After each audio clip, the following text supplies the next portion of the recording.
বিহারের পর এবার বাংলা সাফ। শুক্রবার মালদা চাঁচলে জনসভা থেকে হুঙ্কার দিলেন বিরোধী দলনেতা শুভেন্দু অধিকারী। মালদা উত্তরের বিজেপি সাংসদ খগেন মুর্মুর উপরে আক্রমণের বদলা নেওয়া হবে বলেও হুঙ্কার দিয়েছেন বিরোধী দলনেতা। রক্ত দেখেছেন কি? হ্যাঁ কি না বলুন না। বদলা চান তো?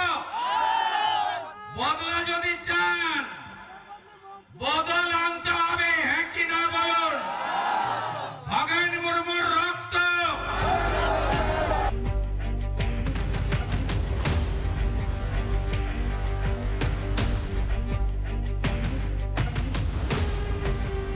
নতুন বছরে জাঁকিয়ে ঠান্ডা পড়লেও বছরের দ্বিতীয় দিন থেকে বাড়ছে রাজ্যের রাজনৈতিক পারদ।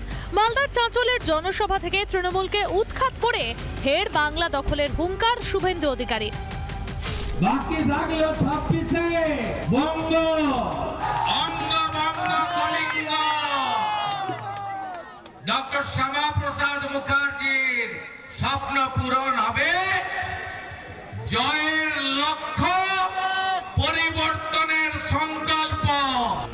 মালদহ উত্তরের বিজেপি সাংসদ খগেন মুর্মু নাগরাকাটায় ত্রাণ দিতে প্রাণঘাতী হামলার মুখে পড়তে হয় তাকে।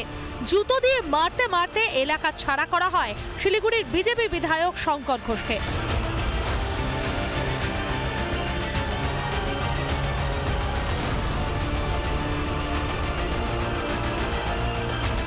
এই ইস্যুতে শুক্রবার সভা মঞ্চ থেকে ফের প্রতিবাদে গর্জে উঠলেন শুভেন্দু অধিকারী। রক্ত দেখেছিলেন নাগরাকাটাতে, কি করতে গেছিলেন খগেনদা?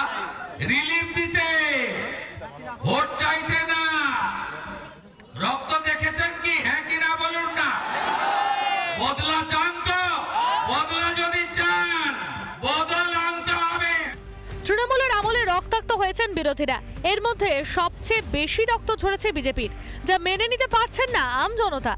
এই অপশাসন থেকে বাংলার মানুষ চাইছে মুক্তি। বিজেপির হাত ধরে নতুন ভোটের ডাক দিয়েছে বাংলার জনতা। তাহলে 26-এর ভোটে ঢাকি সমেত তৃণমূলের বিসর্জন এখন কি শুধু সময়ের অপেক্ষা? রিপাবলিক বাংলা। নানা ধরনের কন্টেন্ট দেখার জন্য লাইক করুন, শেয়ার করুন আমাদের ফেসবুক পেজ, সাবস্ক্রাইব করুন আমাদের ইউটিউব চ্যানেল। পাশাপাশি অন্যান্য ব্রেকিং নিউজের জন্য অবশ্যই চোখ রাখুন রিপাবলিক বাংলায়।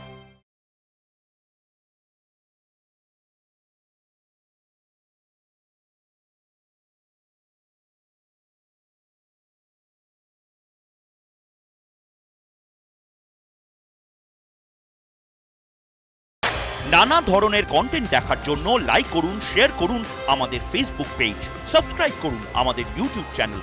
পাশাপাশি অন্যান্য ব্রেকিং নিউজের জন্য অবশ্যই চোখ রাখুন রিপাবলিক বাংলায়।